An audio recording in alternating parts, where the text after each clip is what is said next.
welcome back to the channel. Today we're going to be giving you a video about 5 reasons why we picked Russia specifically to move to and not, say, Hungary or another country, for example.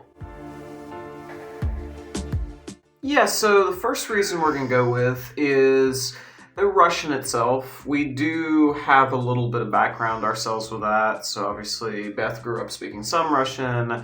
I had taken Russian in college. So that in of itself was quite good.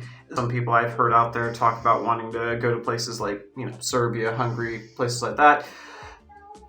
There is the upside that Russian is a bit of a lingua franca in this part of the world, so that is one nice thing, is if you're going to put all that time in as a Westerner to learn a different language, you might as well learn one that is sort of far-reaching and applies in a lot of places. So that is one upside with going to Russia, is that if you then put in that time, Russian will serve you well. Like, I'm sure that Hungarian is a lovely language and all, but let's be honest, it's very challenging and it's going to be pretty much limited to the speakers of Hungarian who live in Hungary or countries that border on there in very small pockets. So that in of itself is an advantage right there. So reason number 2 is the size and scope of Russia. You aren't going to find a city like Moscow pretty much anywhere in these countries that Andrew just mentioned. And there's so much variation within the country itself. Variation in climate. I know we think of Russia as just all cold and everything, but that's not true. There's actually a lot of variation in climate, variation in culture, variation in landscape. There's just so much to explore, so much to see. So if you want a country to move to where you can have lots of adventures and see and do lots of different things all within the same country, well, Russia's a great option. Yeah, as the biggest country on Earth, in many ways, Russia is literally a world unto itself. There's just that much diversity of places, dozens and dozens of cultures and ethnicities, even languages spoken all within this one country. So there's endless places to go, things to see, to explore, and history to find. Reason number 3 would be the opportunities here.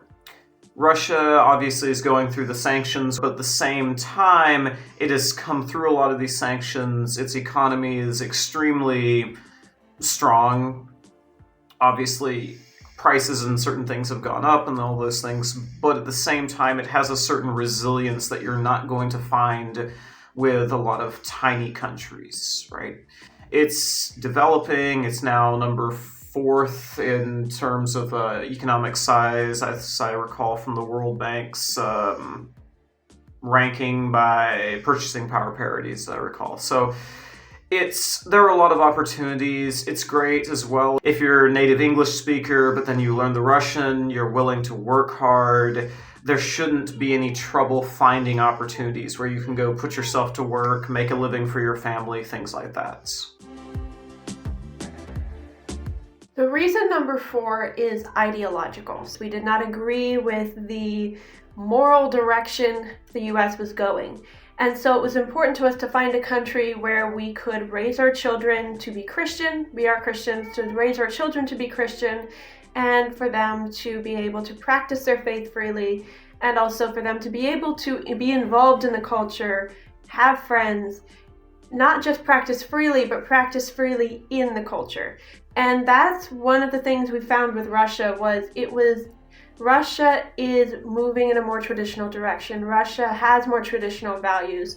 And so we don't need to be concerned that if we send our son to Russian school, for example, he will be convinced by his teacher to become a girl, which is an actual concern in the US. Here, they can be involved in the culture. They can actually grow and make lives for themselves while at the same time practicing their faith and staying strong in their faith. Obviously, every family has to be concerned about, the types of people their children are friends with. Your children can go off the rails in any country, in any circumstance. What we're meaning more is you could find a conservative culture, in a Muslim country, for example, but as a Christian, you're not really going to be a part of that culture. Whereas here, there's at least that ability to both be Christian, but also not be on the fringes of society. And that does indeed apply to certain other countries out there, but there's still a strong positive for Russia.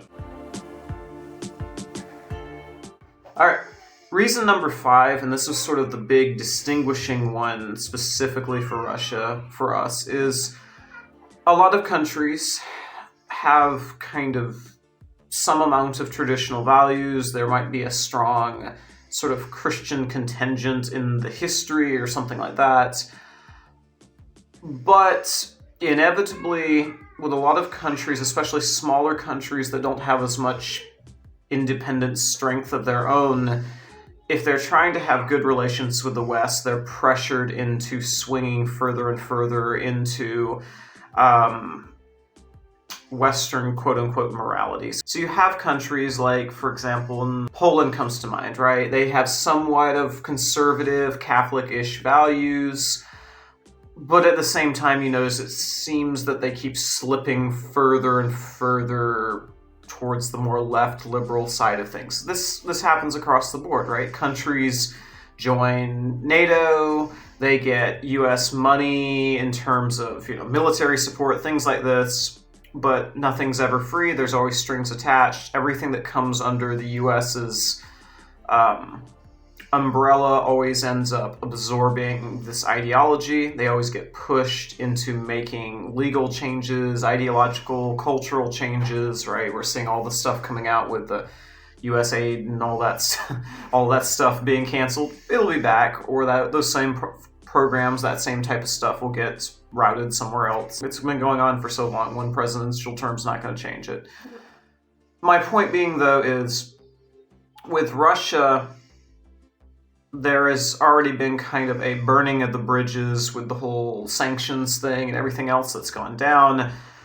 It seems as though, if anything, Russia is pushing more traditional, more conservative. Now, some of that might be in reaction to what's happened with the West, but there is sort of an attitude of, okay, we're going to dig in and we don't care. Whereas I see a lot of countries that are traditional, but they still want to be on good terms. It's like, you can call it the slippery slope fallacy, but that's actually just how it works. It's just how it's worked all over the world, time and time again.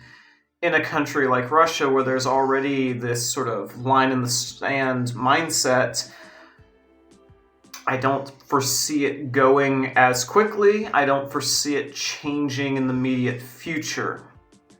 And we want a place where we can raise a family, and then our children can have children, and we can have multiple generations here, and it will still be a good place for them to raise their kids. It's a country that's sane, and things are, people aren't crazy here. Yeah. It reminds me of when I was a child in the US, before things had started spinning as out of control. And I'm aware that things can spin out of control anywhere in the world, but at least here things are sane, but there also is at least some prospect of it remaining this way for longer than just the next few years. Yeah. There's at least a hope that there's a place where, we can have multiple generations living here someday, and it will still be a place that has some good prospects for them. So, all right, everyone, hope you all enjoyed the video. Please like, comment, and subscribe. I think the algorithm is not really doing much to push our videos out there, so please make sure to share them. Also, please follow us on Telegram. We are also on Twitter X. You can follow us there. That's relatively recent, so you can kind of also help us sort of get going and actually have the algorithm recognize that we exist over there. Also, we have a Boosty. If you are interested in following that, we post some exclusive content over there. No pressure. Anyway, it's good to put out another video. Hope you all have a blessed day. Bye. All right, see you later. Bye.